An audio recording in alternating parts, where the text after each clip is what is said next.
I was running towards my room to hide under the bed. As soon as I heard someone approaching me, taking my name in anger, I couldn't help but think about what is happening. Why didn't I go with them?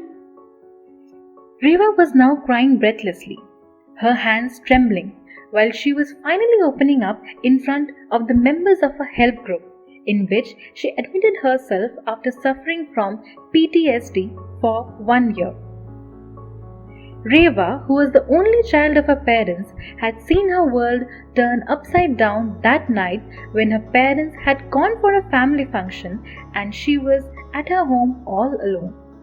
While admitting herself in the help group, she had said they had a fight and her parents left home as she refused to go to a family gathering.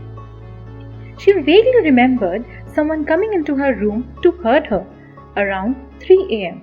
Her parents never came back and she was found unconscious under the bed after 24 hours by her next door friend Sheila. Someone whispered in the group. Mehak, her psychiatrist and the leader of the group, approached her and took her in the arms. Don't worry, Reva. We all are here with you, and that time has passed.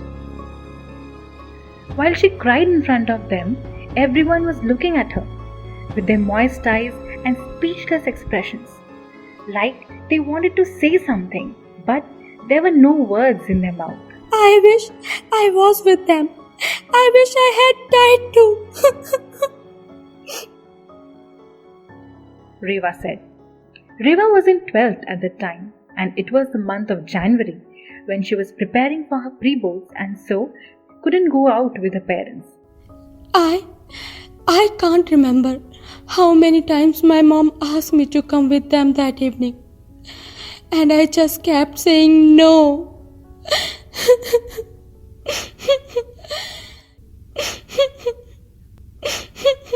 She cried even more.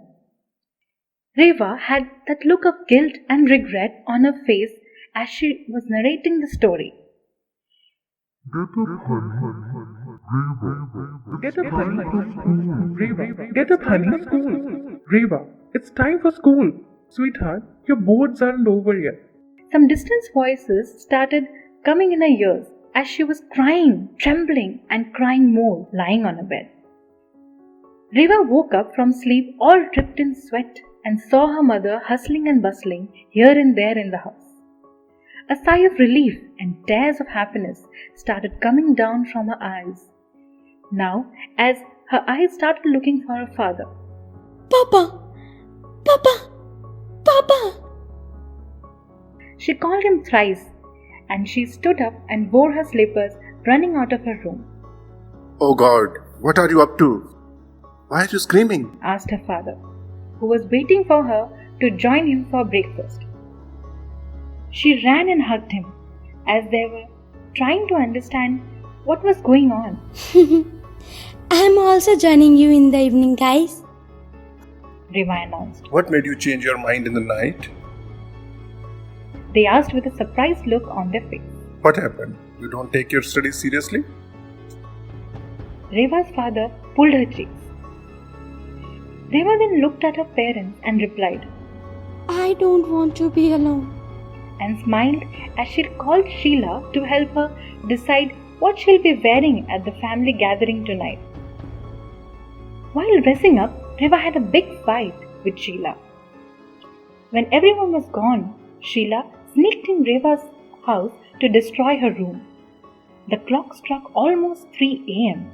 when Sheila received a call from the police station and was told that 3 dead bodies were found on the highway after a major accident had just happened.